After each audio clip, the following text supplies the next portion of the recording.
Welcome to the channel, guys. I'm super excited because I have here with me today one of Yonex's newest rackets, my favorite racket, and the much anticipated Saber 11 Pro.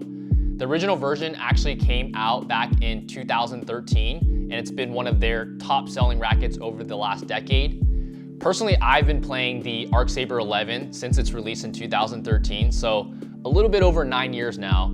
Yonex has been sending me different rackets throughout the years, but I just never really changed because I just love the overall balance and control of this racket. We're gonna talk a little bit about my first impressions of the racket, the new technology that's added in the frame, the options that you have, and then the overall pricing of the racket.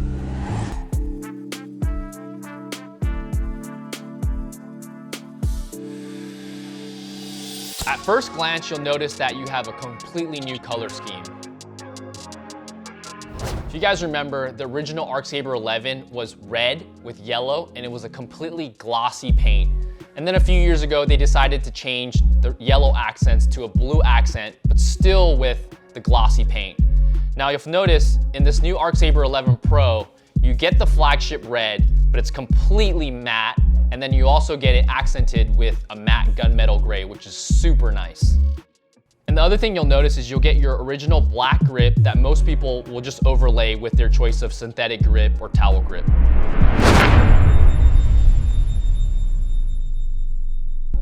One of the first things that I noticed as we talk about the new technology in the racket is the new grommet system known as the control assist bumper at the top of the frame. This is probably one of the most practical upgrades that I think Yonex has put in. One of the main issues with the previous version Saber 11 was that the vertical screens would kind of cut into the frame when they were strung at higher tensions. I tend to string a little bit above the recommended tensions at around 30 pounds or 13 kilos, and I would say that this is pretty consistent with most players on tour.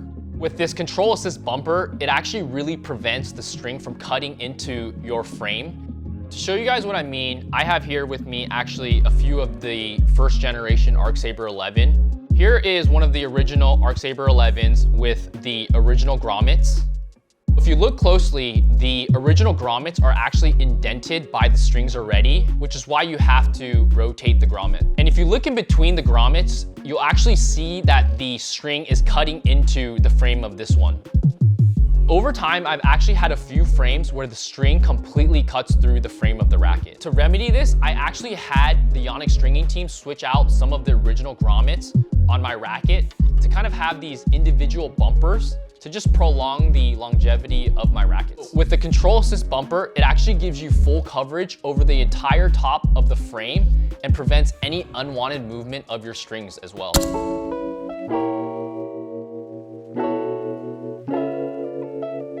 To highlight some of the other tech in the racket, let's take a look at what they've thrown in here.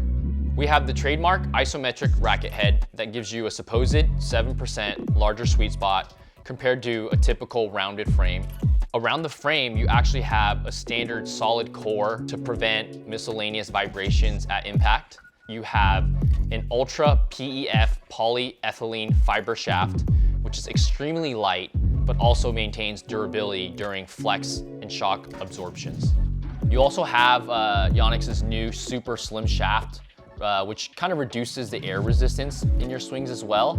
And at this cap area, you get the newly shaped energy boost cap, which has this groove here, if you look at it, that allows for flex in this direction, but also has support on the sides to prevent any unwanted twist in the shaft.